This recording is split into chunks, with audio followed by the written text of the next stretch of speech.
Bonne 200e! Bonne 200e, monsieur! Un excellent Perrier. On attend toujours la commandite, d'ailleurs.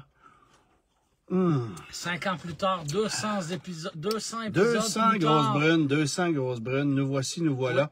Et évidemment, ben ça fait combien de temps, pour vrai? 5 ans et demi. 5, ouais. Ben oui, printemps 5 2020, ans et demi, presque OK. 5 ans et demi, oui. Ouais. 5 ans. Faut que je remercie ma blonde Catherine qui a décoré la grosse brune et qui nous a doté de couvre-chef. Elle n'avait peut-être pas pensé au fait que il n'y a pas énormément de dégagement, ce qui explique pourquoi je le mets un peu sur le côté, parce que ça rentre pas en hauteur. Mais effectivement, des belles ballons. Ouais. On est un peu dans l'esprit d'une fête d'enfants à la ronde ou je sais pas où. Là. Oui, et d'ailleurs, tu nous as dégoté de beaux chandails. Oui, ben, il fallait rester dans le bras. Hein? Ouais. Dis de même, c'est ordinaire, là. Mais la voiture étant brune, la thématique étant le brun, on s'est déjà déguisé en papa et maman. Là, le nombre de possibilités n'est pas infini. Alors, qu'est-ce qui est brun et de bon goût? Je sais pas. Les M&M. Alors voilà, nous portons fièrement un chandail brun M&M. Voilà. Alors, salut à Robert Gagnon, à mon ami Éric Garriépi qui est avec nous, Charles, Martin, Jeffrey, Jacques-Olivier.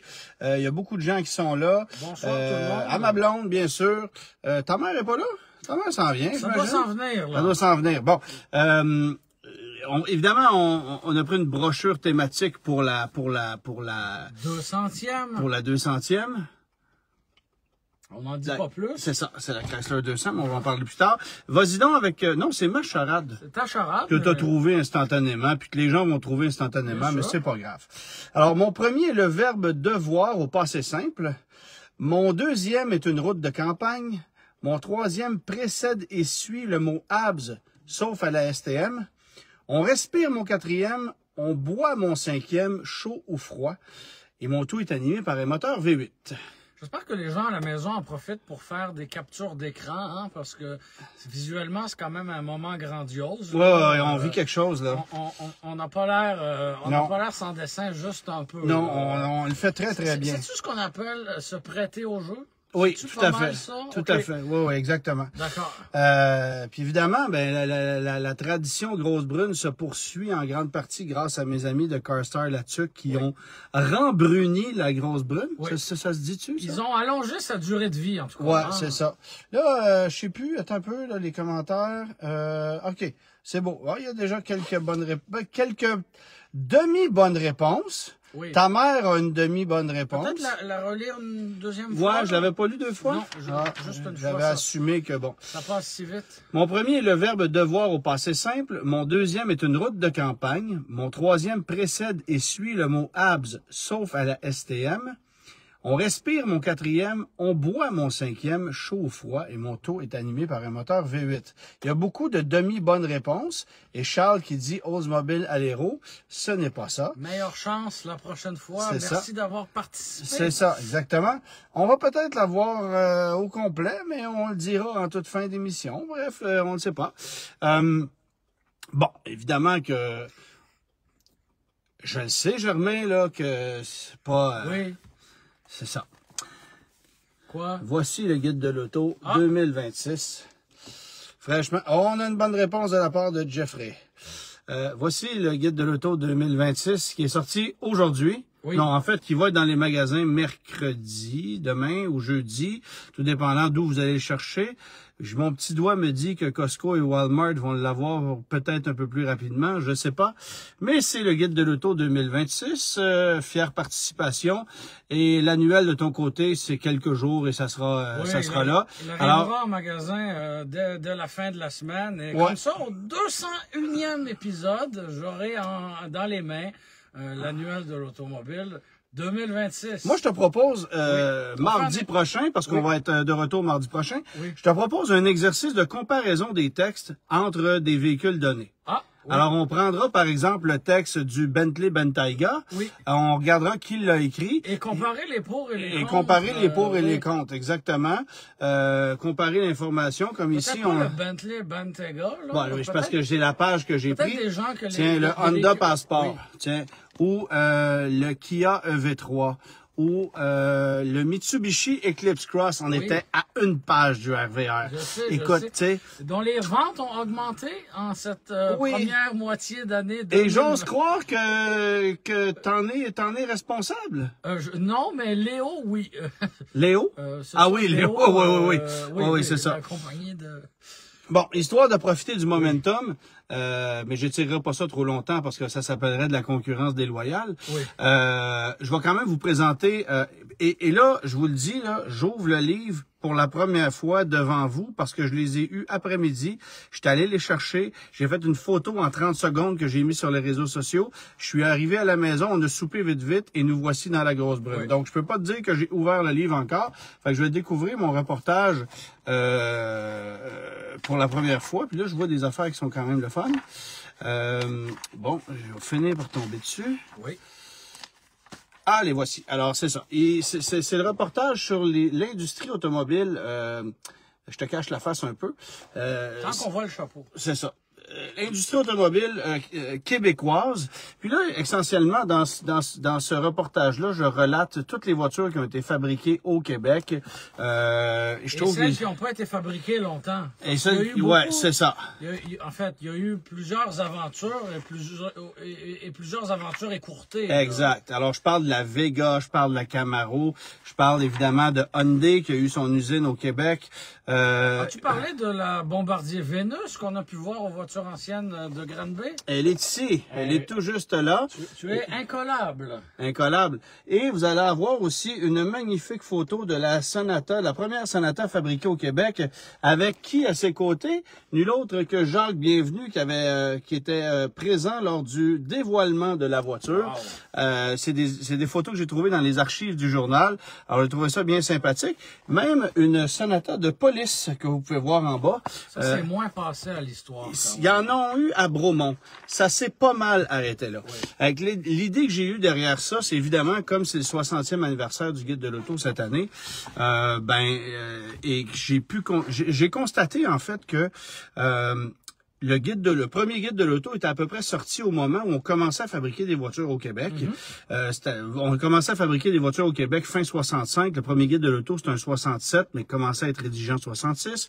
Alors, vous aurez compris que le timing, je le trouvais quand même intéressant. Puis là, il y avait l'usine de Soma, il y avait l'usine de GM, il y avait une effervescence automobile à cette époque-là. Et avec toute la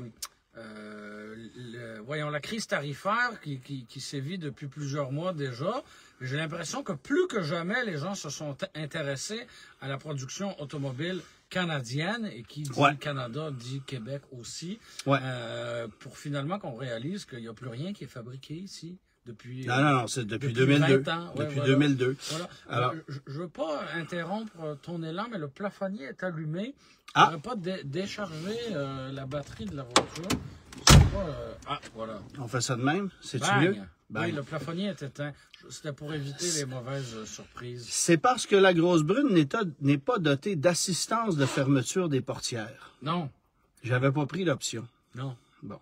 Merci pour le rappel, car batterie aurait pu mourir, effectivement. Oui. Comment je t'expliquerais donc bien ça?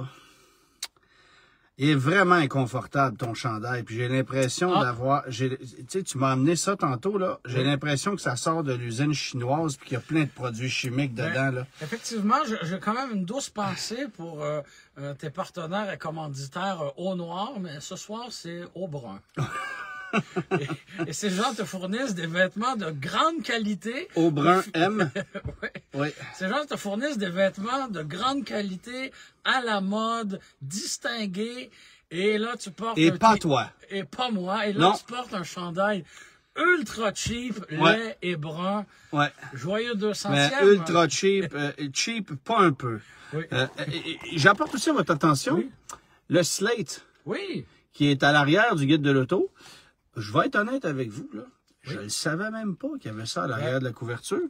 Mais je trouve que c'est une bonne idée. C'est un bon flash. C'est une nouveauté qui a beaucoup fait parler d'elle. Et j'oserais même dire que cette nouveauté a fait des petits, sans mauvais jeu de mots, parce que le camion, il est pas gros. Et a fait des petits parce que dans une conférence de Ford hier, on apprenait qu'on voulait bâtir une camionnette électrique à moins de 30 000 $. Ah! C'est drôle! C'est drôle. C'est pas du tout le concept de la camionnette Slate. Ah! On voulait-tu les vendre sur Amazon aussi? Ça, on ne l'a pas dit. On ne l'a pas dit? Mais peut-être rappeler aux gens de Ford qui voulaient aussi vendre un Maverick à moins de 30 000 $. Et on me dit à l'oreille qu'il est 10 000 $ plus cher que lors de sa sortie. Oui, effectivement. Voilà. Mais, et accompagné de quelques rappels aussi. Quelques rappels.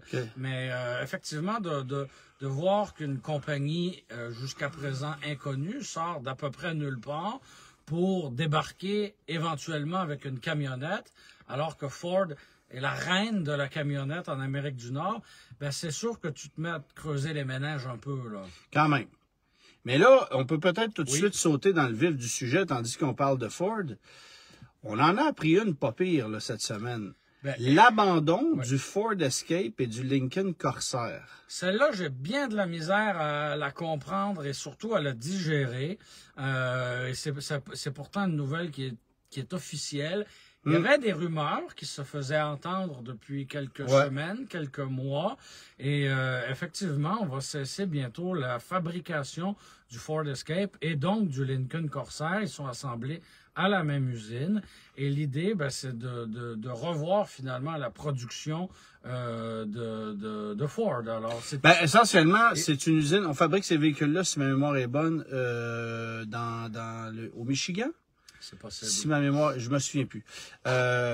Mais essentiellement, c'est qu'on veut, merci à Jacques pour les étoiles, si essentiellement on veut remplacer ces deux véhicules-là par un véhicule électrique qui sera fabriqué dans cette usine-là, on pourra pas garder de petits véhicules, là. On avait fait autant chez Lincoln que chez Ford, en passant. On avait fait le ménage il y a quelques années en éliminant toutes les voitures et l'EcoSport. Donc, Focus, Fiesta, C-Max, Fusion, tout y était passé. Fait que là, on se retrouvait avec quoi comme véhicule, entre guillemets, d'entrée de gamme, l'Escape. On en discutait, toi et moi, avant d'entrer en ondes. C'est quand même un véhicule qui a pris des rides. Mais les chiffres de vente sont pas... Il n'y a rien de désastreux de ce côté-là. On conserve un volume qui était pas vilain du tout. On avait une gamme variée. Bon, le 3 cylindres, on n'est pas obligé d'en parler longtemps. Un moteur turbo un peu plus décent. La version hybride. L'hybride rechargeable. Ça, je me doutais. Ça, je savais que ça vivait sur du temps emprunté. Mais en fait... Mais la formule n'était pas mauvaise. C'est juste qu'on est coincé avec des rappels qui sont collectionnés, tu sais. Ouais, mais parce que l'Escape, c'est un véhicule mondial. On le vend en Europe sous le nom de Ford Kuga et on le fabrique là-bas. C'est sûr que sur le plan financier, il n'y aurait pas de logique de dire on fabrique un Escape en Europe et on l'amène en Amérique du Nord. Ça marche pas. Là, c'est à valider où le véhicule est fabriqué. Là, regarde donc ça, Google donc ça. Je vais te dire ça. Et là, la sous-question, finalement, c'est comment se fait-il que le Ford Bronco Sport, lui, demeure? Justement, les deux véhicules ne sont pas produits à la même usine. Non, c'est ça. Et j'ai l'impression qu'on va mettre l'emphase sur le Bronco Sport, qui est peut-être juste un peu plus payant. Louisville, Kentucky. Louisville, qu'on dit. Louisville, Kentucky. Voilà. C'est la capitale du bâton de baseball. Tout à fait. Donc, on veut faire une usine de véhicules électriques là-bas et c'est pour ça qu'on va cesser la production de ces deux véhicules-là. On sait que Ford a beaucoup de misère avec les échéanciers de ces usines. Si on recule il y a quelques années, moi, ça m'avait marqué énormément. On avait des problèmes avec la Focus. Tu te souviens, on fabriquait la Focus depuis déjà plusieurs années, les problèmes de transmission qu'on n'a jamais réglés d'ailleurs. Et on a fini par abandonner le modèle finalement. On a abandonné le modèle, mais on était obligé d'en fabriquer jusqu'à la fin de 2017 sous contrat en raison du syndicat, alors que Ford aurait voulu l'abandonner avant parce que on savait que cette usine-là allait servir à la fabrication du Bronco et du Ranger. Des véhicules autrement plus payants. Oui, c'est ça. Et fallait arriver avec un pick-up intermédiaire en Amérique du Nord parce que GM, depuis 2015, en vendait à pleine poche. La camionnette Colorado Canyon qui était fabriquée à l'usine de Wentzville. On avait ouvert un quart de travail supplémentaire parce qu'on fournissait pas à la demande et GM a profité du momentum pendant 3 ans avant que Ford arrive avec un Ranger, beaucoup trop tard en fait, là. Oui, une adaptation du modèle européen. Oui, puis ça a marché, mais jamais comme ça aurait dû marcher. Et c'est parce que Ford avait une entente syndicale béton avec ses employés qu'on n'a pas pu changer la formule.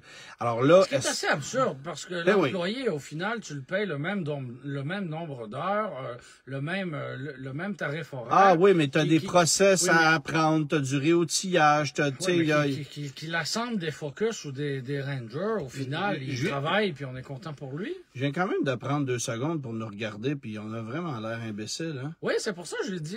J'espère que les j'ai gens comme un flash.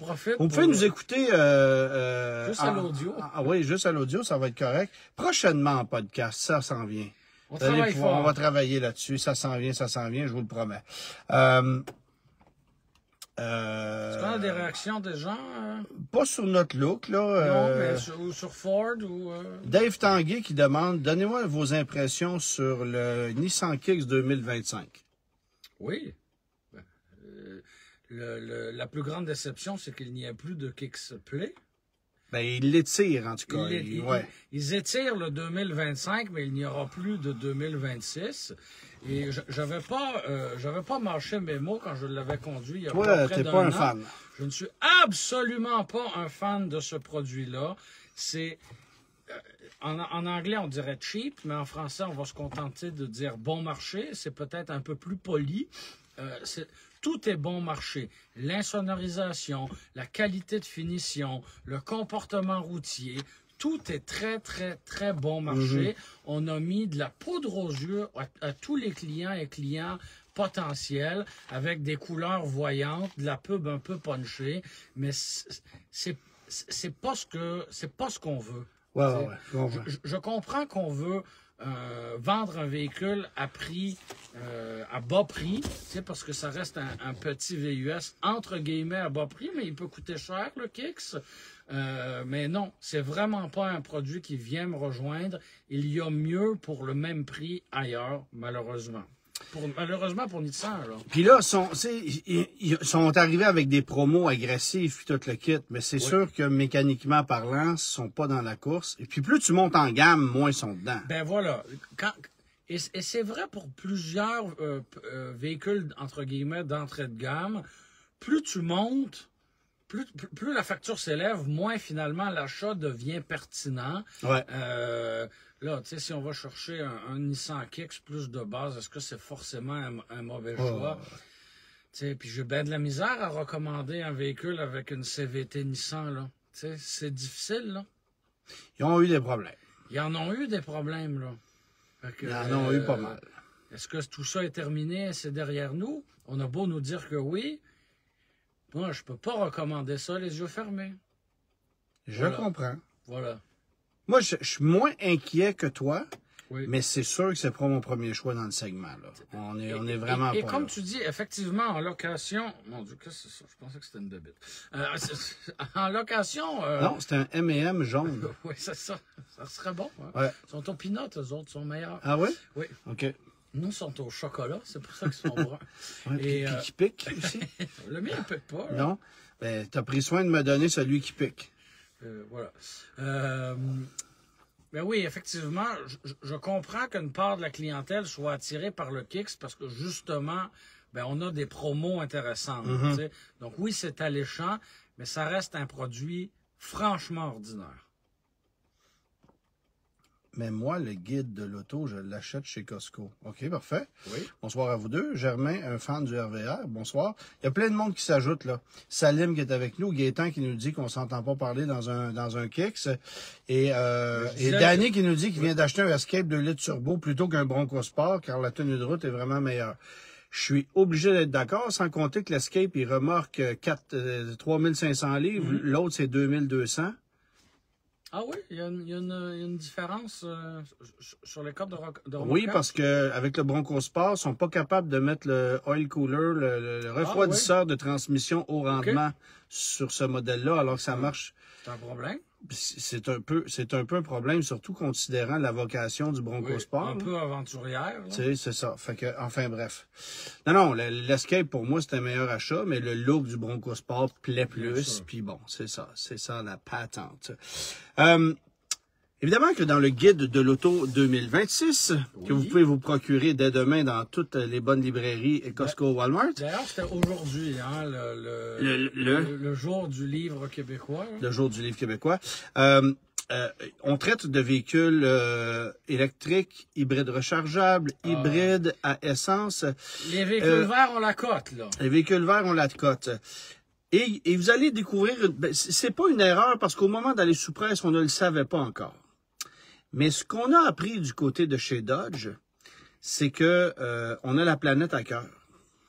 Et c'est pour cette raison qu'en 2026, le Durango de Dodge perd son moteur V6 Pentastar, qui était rendu une mécanique vétuste, un peu trop polluante.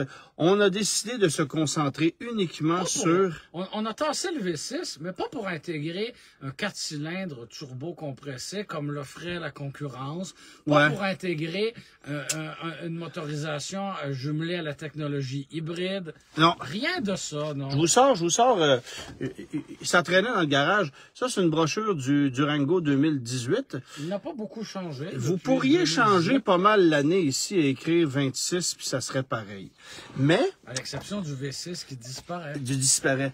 Mais qu'est-ce qui demeure? En fait, et qu'est-ce qui est étendu à l'ensemble de la gamme? Le moteur à 8 cylindres. Le V8 MI offert de série, peu importe la version. Bonsoir, nous, on a décidé d'y aller all-in. Alors, vous allez acheter un Durango GT, un RT, ça va être V8 5.7 MI. Vous pouvez avoir... J'irais même jusqu'à dire, on a une variété de 3 moteurs MI. Parce que vous pouvez acheter un RT 392. Là, je me souviens plus des versions, mais vous pouvez aller jusqu'à un V8 sur la version L4 Red Eye Jailbreak, c'est 710 chevaux. Oui, monsieur. C'est ça qu'on propose. Et pour annoncer l'offre de série du V8 MI dans le Durango, on nous a pété un show de boucan en plein visage. Un bon show de bleu, comme on aime. On a barré une ville, on a barré une rue dans une ville américaine pour brûler du caoutchouc. Bienvenue aux États-Unis, n'est-ce pas? J'ai pas remarqué sur ce boulevard-là s'il y avait des bornes de recharge. Je n'en ai pas vu beaucoup durant D'après moi, on les avait arrachées. Il y en avait effectivement pas beaucoup.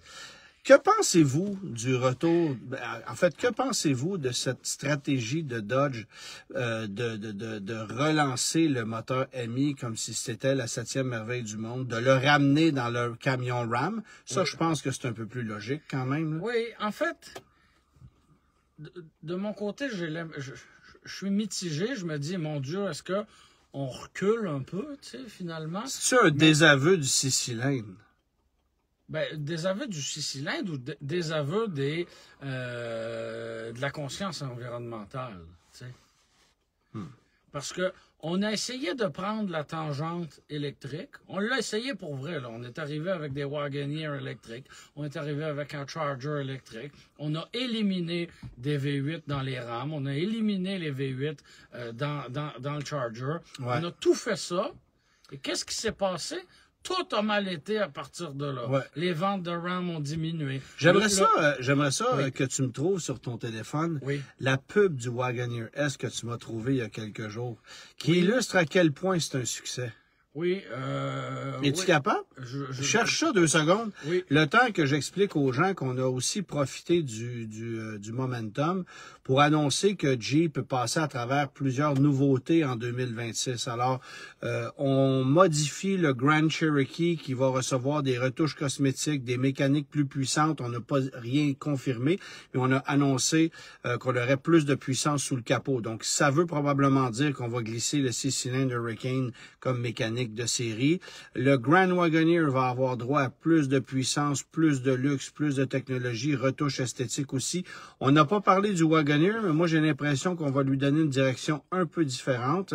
On a confirmé l'arrivée du Recon électrique d'ici la fin de l'année. Puis ça, c'est un véhicule qui va être vendu à l'échelle mondiale. Et évidemment, le nouveau Jeep Cherokee, on a reçu beaucoup d'informations sur ce véhicule-là, mais on ne peut pas les partager en ce moment.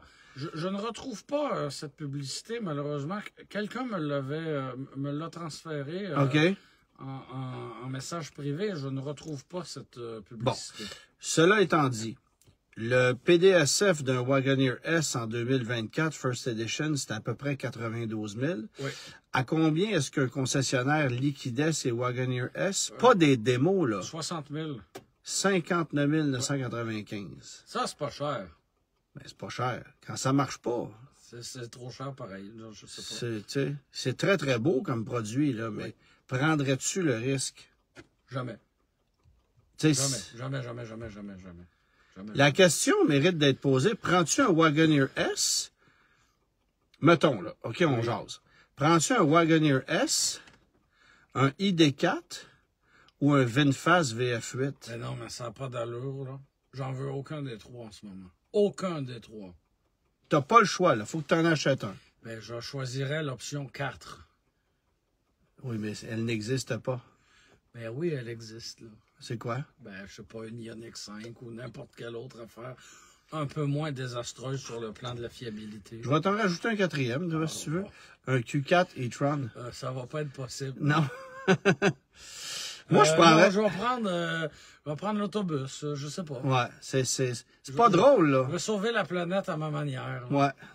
Mais voilà, j'ai manqué les dernières secondes parce que j'essayais de retrouver cette... Non, mais je racontais qu'on apportait des changements. Oui. On va aussi avoir une version Rewind du Wrangler en 2026, donc basée sur le concept Rewind qui avait été dévoilé au Jeep Easter Safari. Ça fait un peu bronco-héritage entre toi et moi. Ouais. Mais... Ce qu'on a passablement confirmé aussi, c'est le retour du l'arrivée du 392 MI sous le capot du Gladiator. Oui, et ça fait partie d'un plan où on nous a dit il y aura plus de Jeep plus puissants. C'est ça. Autrement dit, là, on a eu des 4XE, puis on a eu toutes sortes d'affaires. Non, c'est ça l'affaire. On l'a pas eu, le 4XE, dans le Gladiator. Non. On l'attend, ça fait 2 ans, puis il arrive pas. Dans la gamme Jeep, là, on a eu le 4XE, puis on a essayé, puis le Pentastar, on l'a étiré un peu, puis on avait... Et là, finalement, on nous annonce qu'on ne renonce absolument pas à l'idée de revenir avec des plus grosses cylindrées et à offrir plus de performance dans plus de modèles. Et ça implique le moteur V8 MI 392 6,4 litres sous le capot du Gladiator. Ça va faire une sacrée machine, là. Tu sais... Mais là, ce qui est plat, c'est très à contre-courant, parce qu'à côté de ça, tu vas avoir un Colorado avec un 4 cylindres turbo compressé 2,7 litres, tu sais. Oui, mais c'est plus un véhicule de concurrence, là. Rendu là, c'est un jouet, là. C'est une bébelle, tu sais. T'achètes ça avec autant de logique que t'achètes un Cadillac Escalade V. Oui. Tu sais, c'est ça. Il n'y en a pas de logique. Non. C'est correct. Pas besoin d'en avoir. Bon, pour le marché canadien, on n'aura pas de Wrangler 392 en 2026. Et c'est pas clair pourquoi.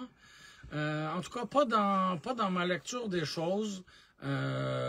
Donc, la version finale aura été vraisemblablement finale chez nous, Canada, mais pas aux États-Unis. Pas aux États-Unis, effectivement. Ouais. Mais on n'en aura pas au Canada, alors qu'on en aura aux États-Unis. On a dit que c'est une question d'allocation de modèles attribués pour le Canada. En même temps... je trouve que ça sonne profitabilité, là, mais... Ça sonne profitabilité et ça sonne aussi... Quelle est la demande au Canada pour des Wrangler à moteur V8 MI? On en a offert entre 2022 à 2024. Ça n'a pas été de grand volume au Canada. Il faut dire que c'était excessivement cher. Puis on les avait mal commandés souvent. C'est-à-dire? Tu sais, il n'y avait pas les bonnes options. Il y avait très peu de toits électriques. Ouais. T'sais, quand tu payes un Jeep 125 000, ben là... Tu vas avoir le SkyTouch, là. Ben là, tu veux le toit de ma tante, là. Tu veux pas rencher pour enlever ton toit, là. Oui, c'est ça. Bref, il y avait une couple d'erreurs de commande comme ça, mais... Beaucoup de couleurs assez ordinaires. Ouais. Puis tu sais, en 2024, on avait eu l'intérieur rouge. C'est beau, mais c'est pas pour tout le monde. Jaune avec l'intérieur rouge, c'était assez moyen. Là. Ça fait un beau véhicule de la livraison de poulet, ça. Oui. D'ailleurs, parlant de poulet, ça donne faim, ça ouvre l'appétit. Oui. J'ai vu une voiture de livraison de poulet, pas la chaîne que tu penses en ce moment. Et quelle était cette voiture? Ah, un RVR? Non. Ah. Une Fiat 500 électrique. Ah, ben oui. Benny? Ou rôtisserie, je sais pas quoi, là. OK. Enfin, pas Saint-Hubert. Au coq, peut-être, ça existe au encore? Oui. OK. Ça se peut. Voilà. Bon. Fiat 500 électrique. Ben, c'est logique. En fait, on s'est fait dire, moi, je me suis fait dire par un concessionnaire, puis tu vas me dire, souvent, ils sont biaisés dans leurs commentaires, mais je sais que lui, non. Il dit, des Fiat 500 électriques, j'en ai vendu beaucoup, là, surtout récemment. C'était pas super payant, je pense. Non, c'était pas nécessairement payant, mais il en a vendu, puis il dit, je les vois jamais.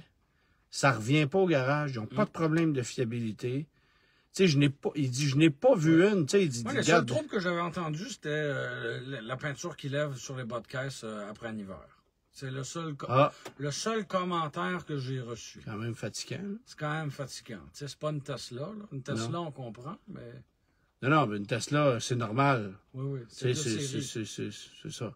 Mais bref. Plus de 100 000 ça n'a pas d'allure. Là, il y a plein de commentaires. Chevrolet Bright Drop 600. Pourquoi on me parle de ça? Je ne sais pas. Bon, il y a beaucoup de commentaires dont je ne comprends pas. Des fois, les gens jasent entre eux, échangent entre eux. Le monde... bon. Mais tout ça pour dire que Stellantis a pris une drôle de direction cette année. Mais il y a quand même... Bon, on pourra en parler plus lors du prochain live. Lors du prochain live. Peut-être que non, mais peut-être que oui. Je ne sais plus les dates, là. Oui. Mais le futur Cherokee de Jeep, on nous l'a présenté. On connaît tous ces détails. Ça risque de frapper dans le mille. Mais déjà qu'on ramène un Cherokee... C'est quand même une bonne idée. C'est un vrai Cherokee. Oui. Hein? Tu sais, c'est pas... Ben, c'est pas un body on frame comme en 95. Non. Mais dans le segment, il n'y en a pas d'autres, là. Tu sais, à un moment donné, il y a une limite à être changée. En fait, c'était pas un body on frame en 95. Non, c'était déjà... C'était semi, Okay. Mais la bonne nouvelle, c'est ça, là. On n'a pas apposé le nom de Cherokee sur une affaire, une patente qui n'a pas rapport, là. Comme on est sur le point de le faire, là, j'ai vu passer des rumeurs sur le nom Camaro, là. Il faut pas qu'ils fassent ça, là. C'est Motor Trend qui sortait ça cette semaine, qui vont faire un VUS Sport avec un Camaro électrique. En anglais, on dirait c'est cringe. Moi, je dirais que une Camaro, ça là, c'est ça. Là, ça, c'est une Camaro. Rappelle-toi tous les gens qui avaient eu des commentaires peu élogieux lorsque Ford était débarqué avec le Mustang Mach-E. Je sais, mais c'est parce que Chevrolet nous l'a trop joué, là. Le Blazer, on y a jamais cru. Tu sais, là, c'est le Blazer EV, l'Equinox EV. Tu sais, le Blazer... L'optique, le lyrique, le célestique,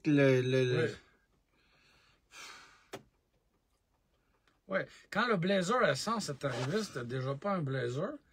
Là, le Blazer électrique, on est encore 1000 plus loin du vrai Blazer. Il y a aussi le Trailblazer. Oui, qui est rien sauf trail. Ni de Blazer. Non, c'est ça. Fait que là, c'est sûr que si on nous arrive avec un VUS Sport qui va être... qui aurait... 4 portes. 4 portes. Ouais, non... Parce qu'on a déjà le Blazer SS, qui est quand même une pas pire aberration entre toi et moi. Puis on en a déjà parlé. Un VUS électrique sportif, ça me lève le cœur. C'est un mauvais véhicule électrique parce que tu n'as pas d'autonomie.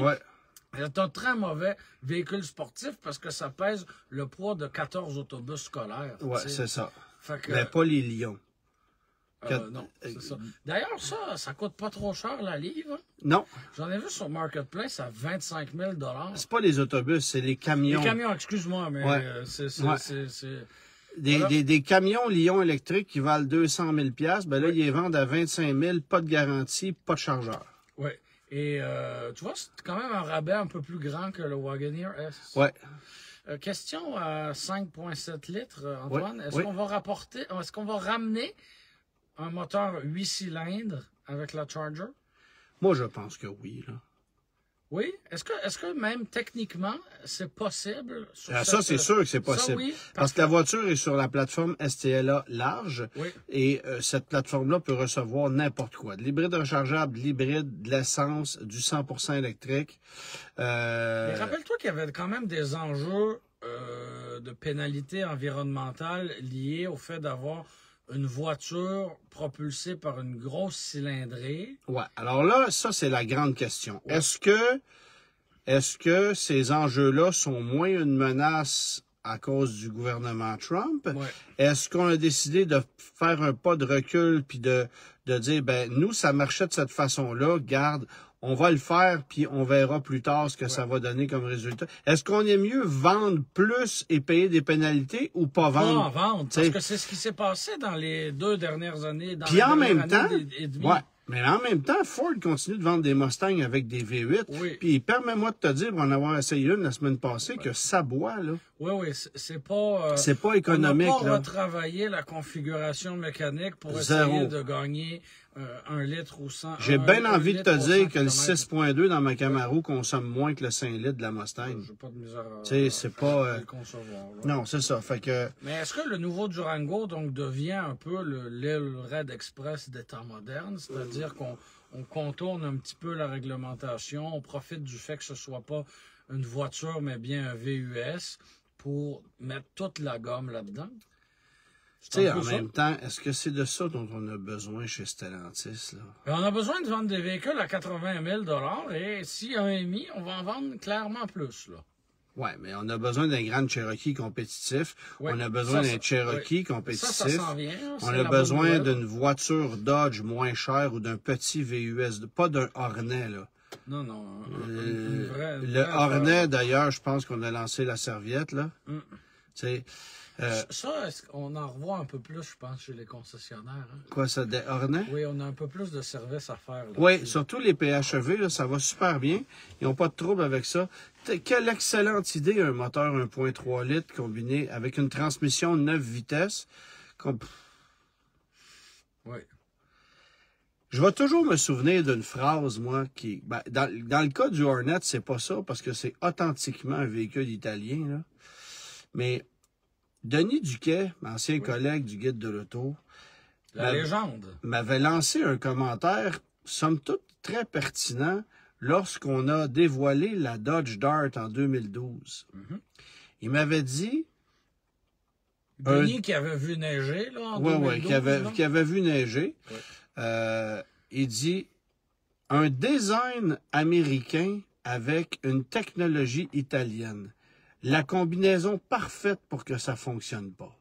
Et qu'est-ce que il dit, tu sais, si t'avais mis une technologie américaine avec un design italien, là, ça marche. Mais pas l'inverse. Mais pas l'inverse. Et c'est exactement ce qu'était la Dodge Dart. Et c'est exactement et ça a été un flop. L'insuccès. C'est ça. Oui. L'insuccès prédit s'est produit. J'avais trouvé ça très drôle et très pertinent. Mais enfin, bref. Alors, il y a beaucoup d'actions qui vont se passer chez Stellantis. Évidemment que il y a certaines informations qui ont été dévoilées dans les derniers jours qu'on ne savait pas au moment d'aller sous presse avec le livre. Bien sûr. Alors, c'est toujours... vous allez retrouver le moteur V6 du Durango dans le Guide de l'auto 2026. Et pourtant, il ne sera pas offert. Il ne sera pas offert puisqu'on se concentre sur les 8 cylindres. Yes, baby. Hemi's back. America. Et est-ce que tu prédis qu'on aura quoi le 6 cylindres en ligne Hurricane dans un Grand Cherokee, par exemple? C'est un peu écrit dans le ciel. C'est un peu écrit dans le ciel. Puis mon impression, c'est qu'on va mettre le regular output dans les modèles standard, puis quand on va se rendre dans les Summit Reserve, tout ça, ben là, on aura les moteurs plus puissants. Je sais qu'on redonne un élan à la bannière SRT qui avait été complètement mise de côté. Parce qu'il n'y a pas eu de Grand Cherokee SRT depuis cette nouvelle génération aussi. Voilà, donc c'est la question. Je sais qu'on est vraiment dans un élan spéculatif, mais sachant tout ce qu'on nous a dit, est-ce que un Grand Cherokee Trackhawk pourrait devenir possible? Oui, c'est sûr. Moi, je suis persuadé, je mets ma main au feu que ça s'en vient. Ce serait incroyable quand même. Là. Je suis persuadé que ça s'en vient. Pourquoi ça serait incroyable? Ben, ce serait cool. Un GLE 63, ça existe. Un X5M, ça existe. Un SQ7, ça existe. Nomme-les, là. Un Chevrolet Traverse RST, ça existe aussi. Oui. Oui. Ça existe-tu aussi, un XCT? Ça, je sais pas. Non, c'est ça. Non, les Chevrolet Traverse et les performances... Il va même y avoir un GR Sport dans la gamme RAV4. Oui. Doté de jantes qui lui sont exclusives, ainsi que d'un aileron de grande dimension à l'arrière. Oui. Et un bouclier qui lui est propre. C'est ça. Voilà. Oui, c'est ça. Ça sent le sport à plein nez. Cela étant... Pas tant. On va avoir la chance de le conduire d'ici à peu près 6 semaines, la RAV4. Oui, ça ressemble à ça. Enfin, bref. On a profité de notre passage, évidemment, dans la région de Détroit, où on est allé dévoiler la Charger. Ben, on peut parler de la Charger aussi, parce qu'on a vu la 4 portes. Puis il y en a partout, là-bas. Ça roule déjà. C'est en vente libre. Ici, je n'ai pas vu une encore. Elle est franchement belle, hein? J'ai presque envie de te dire que j'aime mieux la 4 portes que le coupé. C'est drôle, hein? Ça fait drôle à dire. Je peux pas t'ostiner fort là-dessus. Je trouve que le coupé est élégant. Je trouve que les proportions sont belles. C'est une voiture qui est immensément large.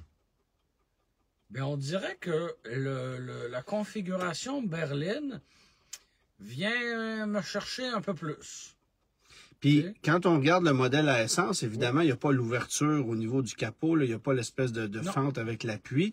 Le capot est plus bombé pour donner plus de tonus au véhicule puis pour qu'on puisse glisser un moteur sous le capot. C'est un 6 en ligne, fait que ça prend de la place, ça. Mais sinon, c'est exactement la même voiture, là. Oui. Oui, ben il y a des pots d'échappement en arrière au lieu d'un frat zone. Puis la calandre est différente, tout ça. Mais on pourrait avoir du mal à différencier une Charger qui passe devant soi si elle est distinguer si elle est à essence ou électrique. Mais si jamais... pour la sonorité. C'est ça. Si jamais elle fait un bruit de Chewbacca amplifié, ben là... C'est pas mal ça, hein? Ben... Écoute, quand on était allé au lancement de la Charger l'automne dernier, j'avais fait bravo pour l'effort, tu sais, c'est correct. Mais toi et moi, on a vu une passer devant nous autres, random comme ça.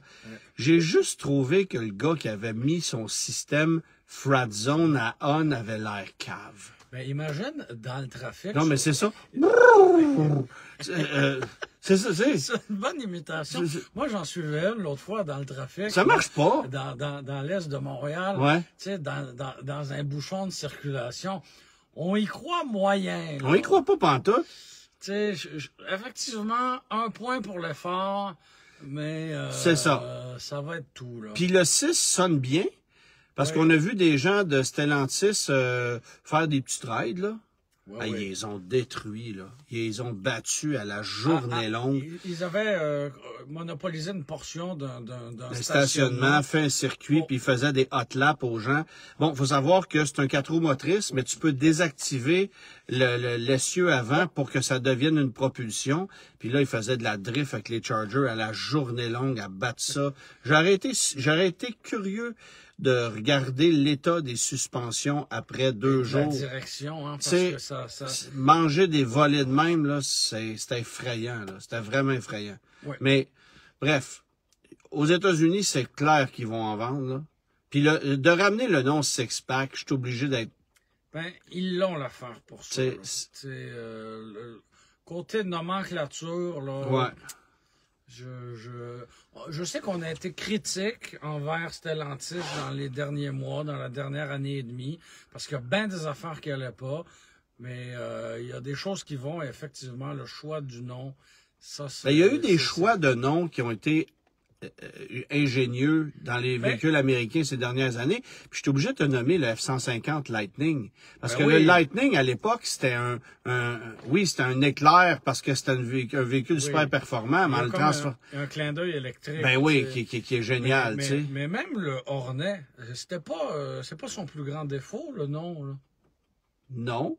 Mais tu l'as brûlé à jamais. Oui, il ne reviendra pas. Puis Dart aussi, tu l'as brûlé à jamais. C'est terminé. Tu sais. Fait que là, est-ce qu'on va ramener Saratoga, puis est-ce qu'on va ramener, tu sais... Ouais, non, c'est ça, tu sais, il en reste beaucoup des noms de modèles cool à ramener. Non, mais tu sais, je veux dire, il y en a eu des noms le fun, là. Super B, ça serait le fun. Coronet, là, tu sais, bon, bref, il y en a. Même avec la Charger Last Call en 2023, on avait le nom Swinger, qui n'a jamais été apposé sur une Charger avant, mais ça sonne bien, c'est évocateur, c'est rétro, puis on l'a mis sur la Charger, ça fonctionnait. C'était une version du Dart à l'époque, il faut savoir. Mais j'ai l'impression qu'on ne ramènera pas le nom Aries.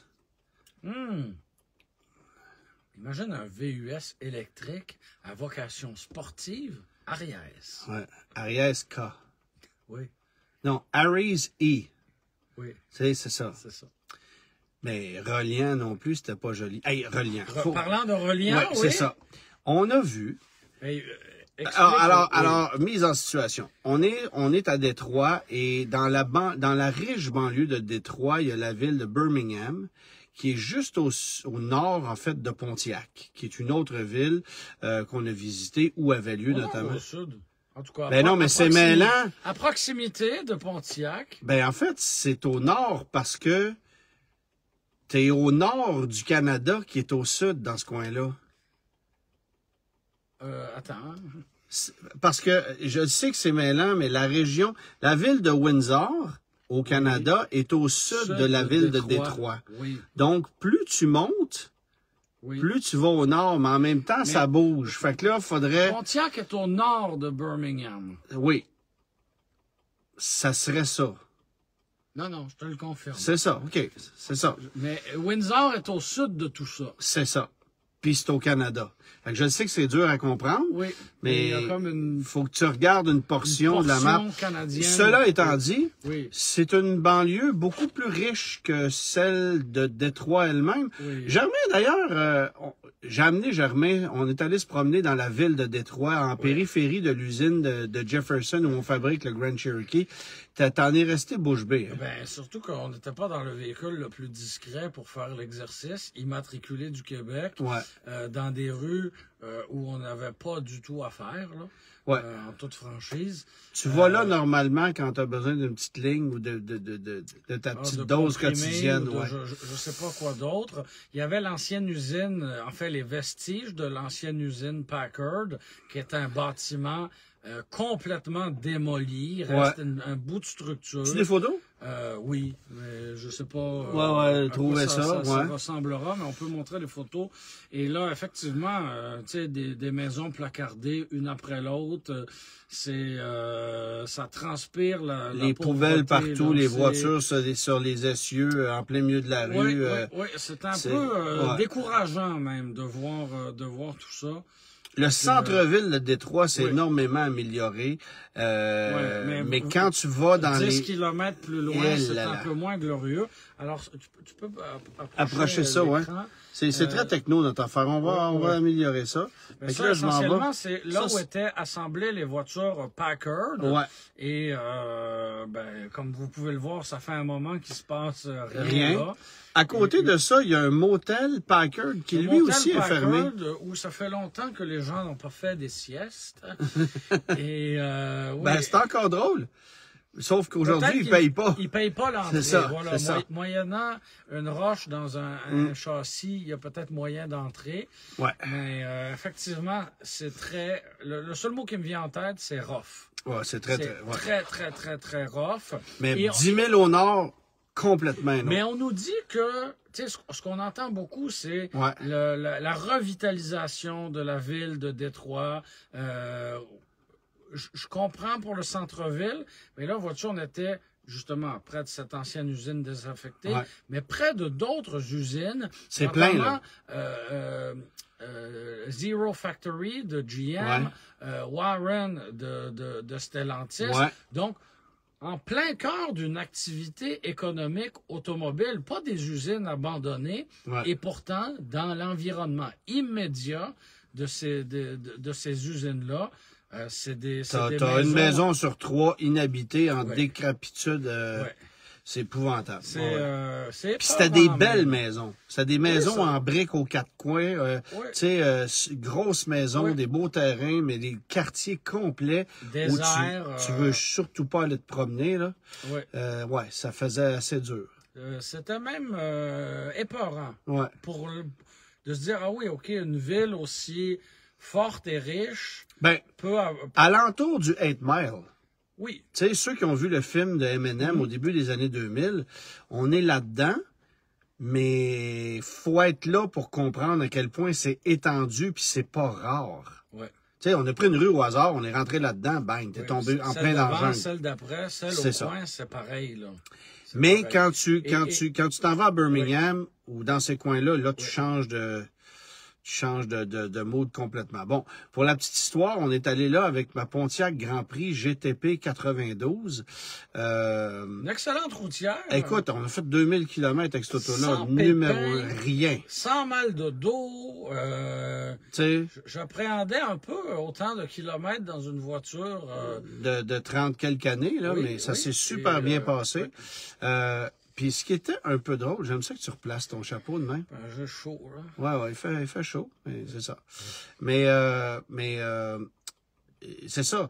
On est arrivé dans la ville de Birmingham et on avait un hôtel qui nous était attitré durant la durée de l'événement de Stellantis, qui est un très bel hôtel qui s'appelle le Daxton Hotel. Si vous allez dans ce coin-là, c'est magnifique.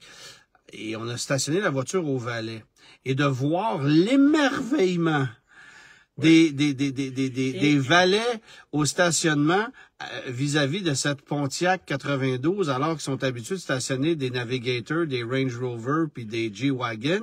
C'était quand même très, très drôle. Et de voir aussi les points d'interrogation dans les yeux de jeunes valets qui sont nés, comme moi, bien après la commercialisation de cette Pontiac Grand Prix, qui n'avaient aucune idée de ce que c'était cette voiture-là. Tu sais, il y a quelque chose sur la planche de bord de la Grand Prix qui ressemble à une boîte de Kleenex, mais qui est en fait le heads-up display. Là. Oui, mais quand tu te replaces à l'époque, en 1992, d'avoir la technologie d'affichage tête haute, c'est exceptionnel quand on y pense. Mais c'est pas l'objet, c'est pas la technologie la plus subtile. Non. Ça ressemble un peu à un rétroprojecteur comme au secondaire. C'est à peu près ça. Là. Ah, tu vois, moi, mes rétroprojecteurs au secondaire étaient encore plus gros que ça. Oui. Voilà. Ouais, c'est ça. Mais c'était quand même drôle. Et évidemment qu'on est allé dans la ville de Birmingham pour cet événement-là. Et j'ai une connaissance, en fait, un type qui s'appelle Frank Pasco, qui vit dans cette région-là, que je salue. Je l'ai texté pour lui demander s'il n'y avait pas des activités automobiles qui se passaient le vendredi soir dans le coin. On avait quelques heures à tuer. Et il me dit, va te promener sur Woodward, au coin de telle rue, t'en croiras pas tes yeux. Et nous, on connaît bien sûr le grand événement qui est le Woodward Dream Cruise. Qui est dans 2 semaines. C'est ça, se tient un peu plus tard au mois d'août. Et on sait que c'est grandiose, qu'il y a des voitures à perte de vue. Bon, donc on connaissait l'association entre cette rue-là et l'univers automobile. Par contre, ce qu'on ne savait pas, c'est qu'à tous les vendredis puis à tous les samedis, il y avait plein d'autos qui circulent sans interruption pendant 4 ou 5 heures. Là. Et l'idée, c'est ça, c'est que plutôt que de faire un rassemblement de voitures dans un parking de centre d'achat, comme on voit ça durant l'été chez nous au Québec. Où tout est statique. Ben là-bas, les voitures sont stationnées en périphérie, c'est-à-dire dans le stationnement des commerces de la rue, du boulevard, mais circulent aussi aller-retour sur une distance d'à peu près 4000. Ce qui fait que tu peux voir un paquet de voitures en mouvement, puis en même temps en voir stationner fonctionner. C'est dangereux à l'extrême de conduire un auto dans cette jungle-là parce que... Surtout avec un petit déficit d'attention. Tu te tournes, ben ouais, moi, ça n'avait pas de bon sens. Là. Je me tourne la tête, je regarde les autos, je dis, Germain, on va se parquer, ça n'a pas d'allure, je vais frapper quelqu'un. J'arrêtais pas de regarder les autos tout le tour. Et là, à perte de vue. Puis la différenciation, la diversité des voitures, peu d'autos japonaises, là.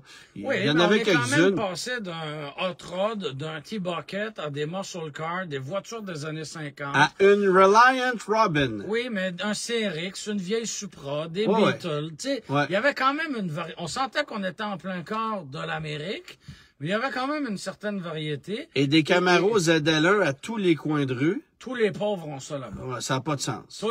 S'il y avait une Camaro, c'était une ZL1. Mais une Corvette C8 là-bas, c'est aussi rare qu'une Mazda 3 ici. Là. Ça a pas il y en a partout. C'est épouvantable comment tout le monde a une Corvette C8. C'est l'auto la moins rare. C'est ça. C'est presque un getaway car rendu là. Oui. Tu sais? Puis c'est une bonne getaway car parce que tu peux te pousser assez vite. C'est juste que si tu as fait un vol de banque, tu n'en mettras pas bien dans le coffre. Non, le rangement est assez limité. Mais... Alors, on parlait de la Reliant tantôt. Bon, la Reliant Robin, là, si vous savez pas c'est quoi, allez googler ça tantôt. C'est une voiture à 3 roues. Oui. Elle a fait partie du film Cars 2 parmi les mal-aimés. Et surtout dans un épisode de Monsieur Bean. Oui, c'est vrai. C'est là où... Je pense, monsieur ou madame tout le monde a pu connaître la Reliant Robin. C'est pas Jeremy Clarkson aussi qui s'est amusé à tomber sur le côté à tout bout de champ avec ça? Ça, c'est possible. Ouais. Parce que déjà, M. Bean se promenait en mini jaune, ce qui est pas l'auto la plus subtile. Et dans un des épisodes, justement, il y a une Reliant Robin. Ouais. C'est une voiture... Trouve-moi la photo, parce que je sais qu'elle est pas bonne, la photo, mais... C'est une voiture horrible, avec une seule roue à l'avant, 2 roues à l'arrière. On comprend pas comment ça peut bien aller. Je comprends même pas comment ça fait pour tenir debout. C'est ça. C'est pas bien compliqué. Je te trouve la photo à l'instant, pendant que je replace... Joël, il dit, même ici, on en voit beaucoup des C8. Oui, mais Joël, vous avez rien compris. C'est une autre dimension, là. Ça n'a pas de sens. C'est comme ici des RAV4, là. À peu près. Je sais que tu exagères, mais c'est à peu près ça quand même. Ben, pas tant, là. C'est à peu près ça quand même. Robin l'a trouvé, la Reliant Robin. Fait que, ouais, tu vas trouver... Puis, Stéphane, il dit, c'est surtout dangereux. Ben, je comprends que c'est dangereux, tu peux tourner. C'était comme, ceux qui se souviennent des 3 roues, dans les années 80, Honda avait vendu des Big Bear. Oui. Puis, tu partais, des Big Red, c'est ça. Puis, tu passais ton temps à planter avec ça. Oui. Pourquoi? Parce que ça n'avait pas de bon sens, le moindrement que tu... Alors là, imaginez une voiture en pleine rue. C'est ça. Avec une carrosserie lourde, débalancée. Puis, évidemment, imagine-toi la direction... Je sais que la photo est pas bonne parce qu'on l'a pogné trop à dernière minute, puis on l'a pas revu passer 2 fois. Peut-être qu'il n'a pas été capable de faire un U-turn. Tu sais, il a peut-être pas été capable de faire un U-turn. Alors ça, c'est la photo, évidemment, à côté d'une Mustang neuve, mais c'est le 3/4 arrière de la Reliant Robin qu'on a vu sur Woodward Avenue. Et puis, j'ai partagé sur mes réseaux sociaux quelques photos de voitures, là, mais si vous passez par la région de Détroit, vous devez... D'une part, d'aller manger un burger au Ford's Garage. Il y a plusieurs restaurants, il y a plusieurs succursales. C'est un restaurant décoré à l'automobile. Dans les moindres détails, de la poignée de porte quand tu entres jusqu'au lavabo quand tu vas à la salle de bain. Jusqu'à ta serviette pour t'essuyer les mains. La serviette, c'est une serviette de mécanicien qui est dans un collet. Un collet mécanique. Voilà. C'est pas plus compliqué que ça. Tout est pensé. C'est pas une grande gastronomie, mais c'est franchement honnête. Non, mais le burger est très bon. Ouais. Ça pourrait être un peu plus garoché, mais la nourriture est même étonnamment Puis ça marche. Écoute, on est arrivé là, il était quoi? 6h moins quart? 5h30, 6h moins quart? Il y a des Ford modalités accrochées au plafond, des anciens... Des moteurs à 6 cylindres qui tournent en continu, des trucs... C'est la thématique Ford d'un bout à l'autre. Ça marche. Au lieu d'être écrit que c'était la cuisine, il est écrit que c'est la ligne d'assemblage. Tout est dans le fin détail. C'est franchement réussi. Il y a de quoi passer une belle nuit. Wistaria, évidemment. Oui, voilà. Pour aller vider ta bière. C'est vraiment bien pensé. Fait que c'est un endroit à aller, mais le Woodward, gardez ça dans votre tête, peu importe la semaine où vous y allez durant l'été, ça vaut vraiment la peine d'aller voir ça. Mais il y a une variété de voitures qui est comme incroyable. Et comme on disait, c'est de les voir en mouvement, qui est intéressant. Une exposition traditionnelle, les voitures sont très statiques. Parce que qu'est-ce qu'on n'aime pas d'une exposition? C'est l'espèce d'obligation puis de convention d'être obligé d'aller te stationner, de sortir ta chaise, d'aller dire bonjour aux gens que tu vois tout le temps. C'est les mêmes voitures. Tu sais, pas que les gens sont pas gentils, mais c'est le fun. C'est le fun de voir de la variété, de la diversité. Tu sais, je vous ai souvent parlé à quel point j'aimais aller voir le show du Epicure Market à Montréal. De moins en moins parce que le tuning prend de plus en plus de place, j'ai l'impression. Le tuning, puis les fumeux de potes, puis tu sais, moi je suis moins là-dedans, là, ça... on t'engagera pas comme porte-parole pour la SQDC? Non. D'accord. Mais c'est quoi la compagnie qu'on a vue là-bas? Jeter? Oui, il faut savoir qu'aux États-Unis, il n'y a pas de distributeurs gouvernementaux pour le cannabis, là. Alors, c'est des initiatives. On était au restaurant de l'hôtel et puis on a vu une gang de gars arriver avec des montres à 20 000 $, puis on s'est dit, ces gars-là ont plus peur de la fin du monde que de la fin du mois. Et ils avaient tous des chandails Jeter. Et en googlant la patente, on a réalisé que c'était une entreprise et de cannabis. Voilà. Alors, Woodward à voir. L'autre truc dont on voulait vous parler, c'est le petit road trip qu'on a fait à Oblivion. Oui, pour aller voir de près les voitures des années 80 et 90. Donc, tout près de Toronto, dans la ville de Milton, sur un immense terrain qui a l'air un peu d'un ancien terrain agricole. Avec un gros moulin à eau en plein milieu, un hangar qui a été aménagé. Pfaff avait amené quelques-unes de ses voitures, incluant une superbe Stinger. Stinger. C'est une Kia, ça. Ouais, c'est ça. Accessoirement. Il y avait la Swinger, la Stinger, puis la Singer. Oui, c'était les machines à coudre également. C'est ça. Oui. Puis ça aussi, c'était fait à Saint-Jean-sur-Richelieu, ça. Les machines Singer? Ben oui. Ah. Tout était fait à Saint-Jean. Aujourd'hui, c'est des condos de luxe. Ah, ben oui, bien sûr. Mais des appartements pas chers? Non. Non? Okay. Des beaux condos, pour vrai. Oui. Ça fait un petit bout que je suis allé, là, mais évidemment, tu auras compris qu'on a une thématique avec des plafonds de probablement 20 pieds, puis bon. Là. Mais, on est-tu en train de changer de sujet, là? Je pense que oui. Singer. Alors, c'est le genre de... C'est une Porsche réinventée à 800 000 $, puis c'est un objet, c'est une œuvre d'art extraordinaire. Mais évidemment, c'était pas ce qu'il y avait nécessairement là-bas. Beaucoup de voitures des années 80-90. Un festival record de DeLorean, Germain était servi. Oui. On le dit un peu à la blague, dans chaque bon musée automobile que tu visites, il y a deux classiques et on ne s'en sort jamais, c'est-à-dire une BMW Isetta et une DeLorean. Et à chaque fois, on nous dit que c'est la DeLorean qui a servi dans le film. Je pense que c'est plus rare de trouver une DeLorean qui n'a pas été la vedette du film ou d'un des trois films. Ou de trouver une Shelby qui n'a pas été autographiée par Carroll Shelby. Tout à fait. C'est ça. D'ailleurs, dans la région de Détroit, il y a un restaurant qui s'appelle Shelby's. Mais ça n'a rien à voir avec le Ford's Garage. Non. Il n'y a aucune référence à Carroll. Non, c'est des chiches Tahouk. Oui, voilà. Aucune référence à Carroll dans cette enseigne alimentaire. Non, voilà. Fait que c'est ça. On est allé faire un petit tour là-bas. On a aimé l'événement, mais je me regarocherai pas là l'année prochaine parce que... J'espérais peut-être un peu plus d'auto, un peu plus de liberté. Mais, oui, on espérait un peu plus de liberté, ça c'est clair, parce que quand tu rentres ta voiture sur le terrain, tu peux pas la sortir avant la fin de l'événement. Fait que je m'excuse, mais si tu payes pour rentrer sur un terrain avec ta voiture dans le but d'aller voir une exposition, puis tu peux pas t'en aller... Tu repartir avant la noirceur. C'est ça, bref, ça c'est un peu... Et un ami de notre petit groupe courageux Québécois qui se sont rendus à l'exposition, conduisant un Geo-Tracker dans un état exceptionnel, j'ai envie de te dire, dans un état d'origine qui est comme en 1992. 14. 14? Oui. Ah oui, d'accord. Et quelle belle surprise d'arriver là-bas et de voir 3 autres Geo-Trackers qui étaient eux aussi en plein dans leur jus des années 90.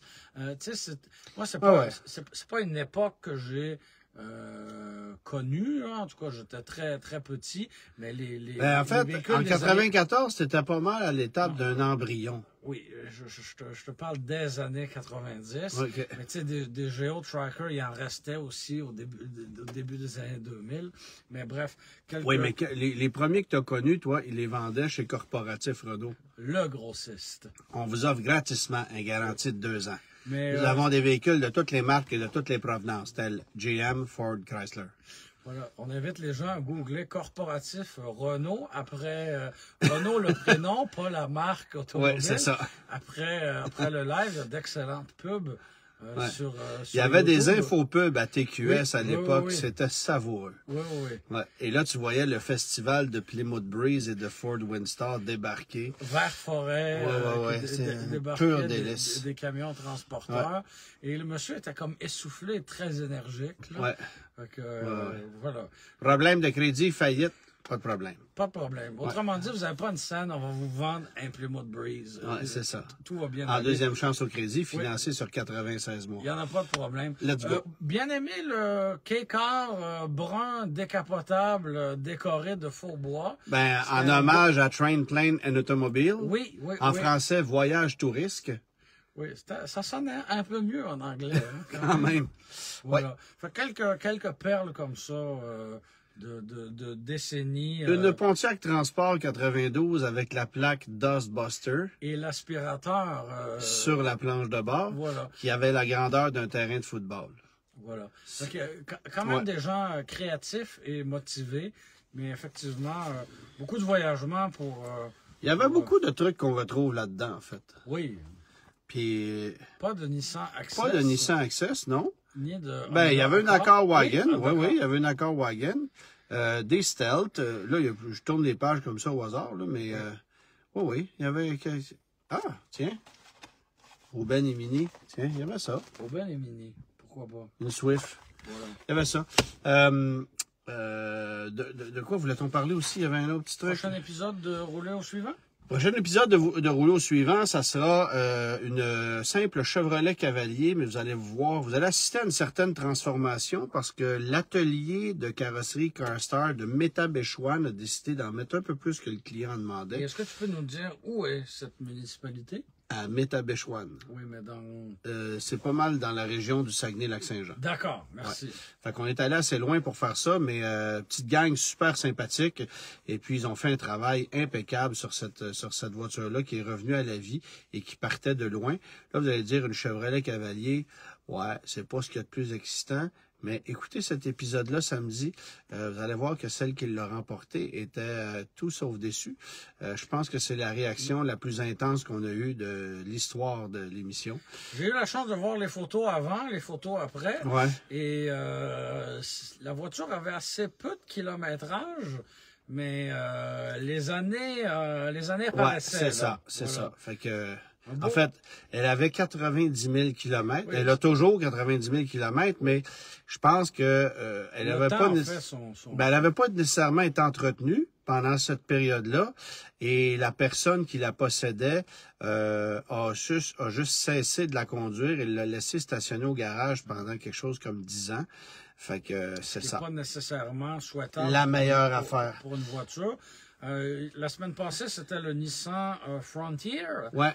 Je ne l'ai pas écouté parce qu'on était pas mal occupés ces derniers jours, mais je vais pouvoir rattraper ça. Oui, toi qui es maintenant plus familier avec les Nissan Frontier, n'est-ce pas? Effectivement. Tu en as fait l'acquisition. Veux-tu nous en parler? Ben, j'ai acquis un Nissan Frontier. On te félicite. Voilà. Ça fait le tour, je pense. Ça fait... un véhicule, somme toute, utilitaire. Oui, exactement. Pas nécessairement économique en carburant. Non. Mais assez pratique. Oui. Non, ça boit pas pire. Oui, hein, quand même. Oui. On prend-tu quelques secondes pour parler de l'histoire Porsche?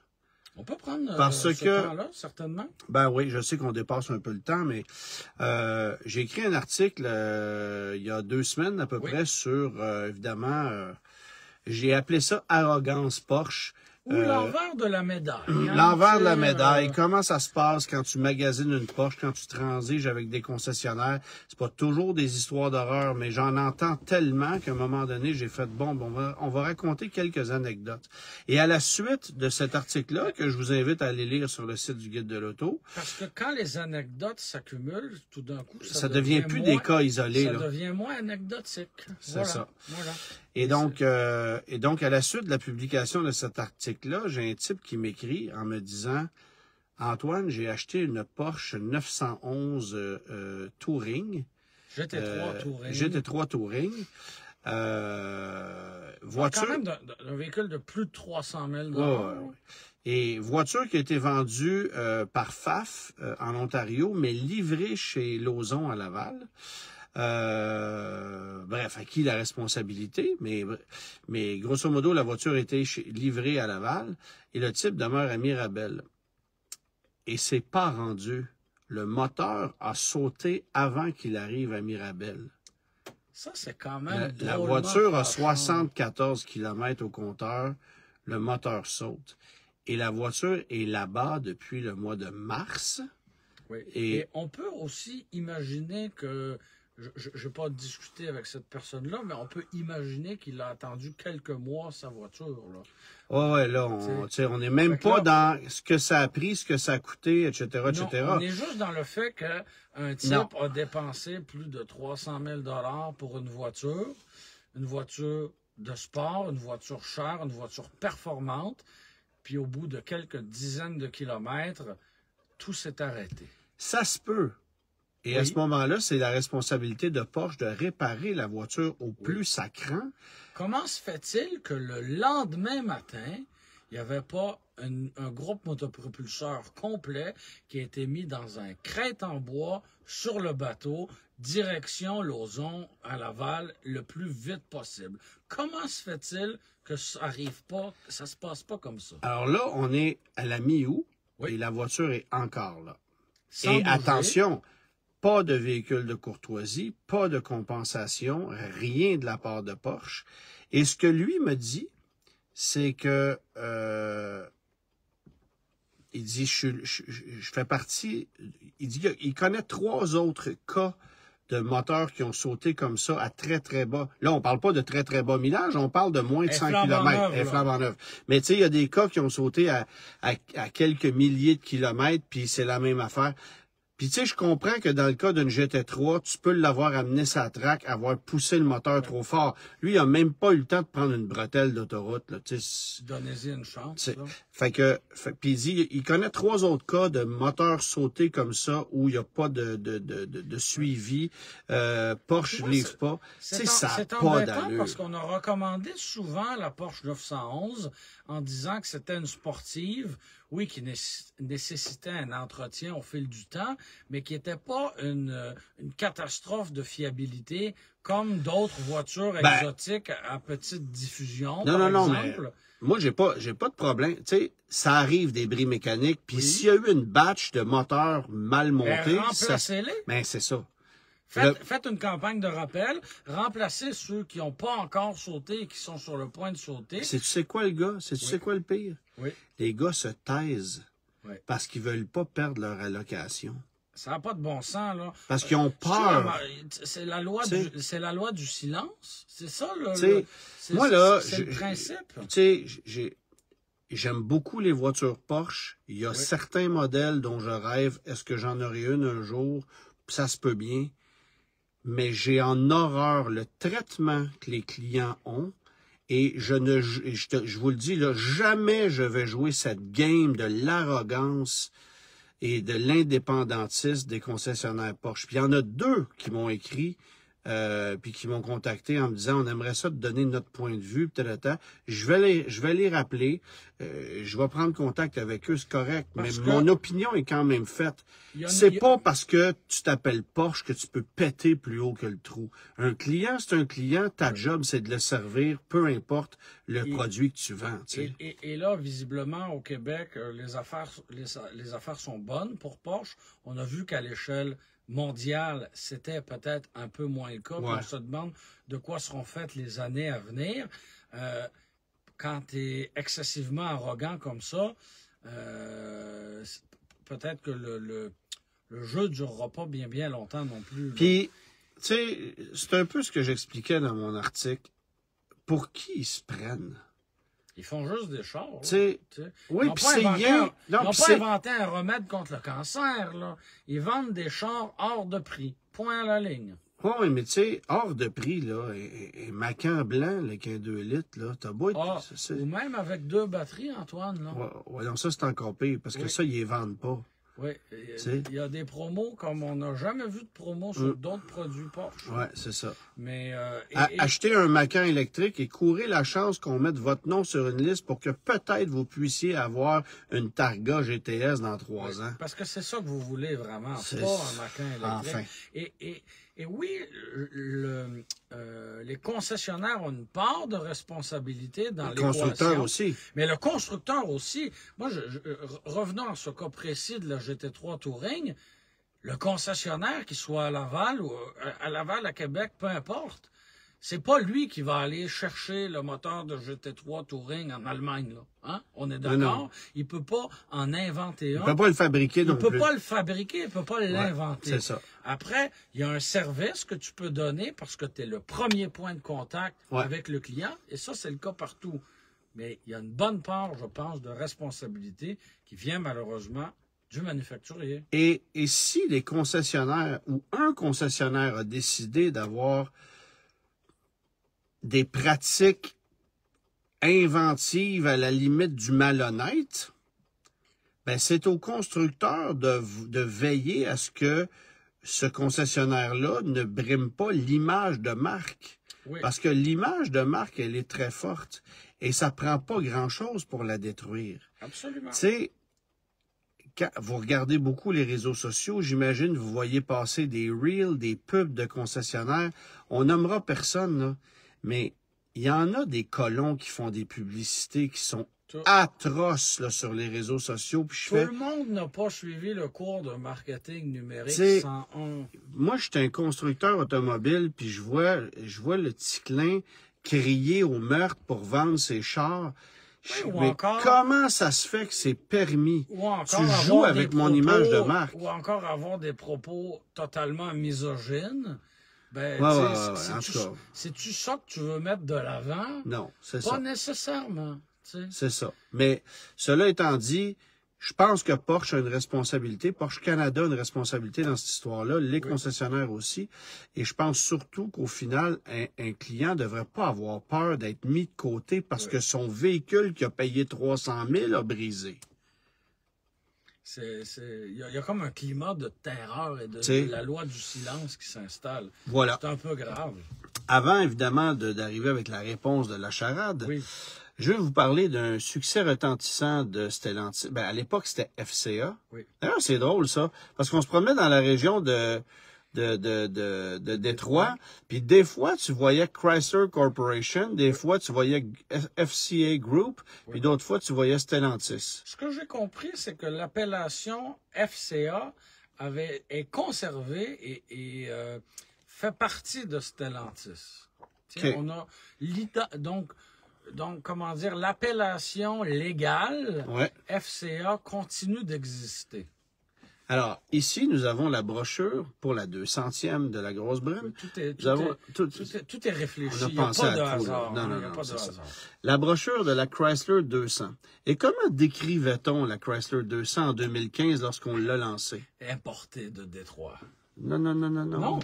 America's Imports. Oui, mais en français, c'était importé de Détroit. Importé de Détroit. Alors là... On voulait jouer la carte de la voiture européenne, de la voiture allemande. La berline qui allait battre la Camry. Oui. Ça a duré 2 ans et quelques mois. Pas le moment où la 200 a battu la Camry. Là. Non, c'est ça.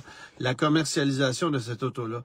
C'est rare des voitures qui ont été développées à partir d'une plateforme peu exploitée, avec des mécaniques qui leur sont propres, qui ont duré si peu de temps. Parce que, remettez-vous à l'époque, oui, c'était le moteur Pentastar 3.6, mais roue motrice avant ou rouage intégral sur une plateforme de voiture qui était compatible avec rien d'autre. C'est une voiture qui avait été développée à grands frais.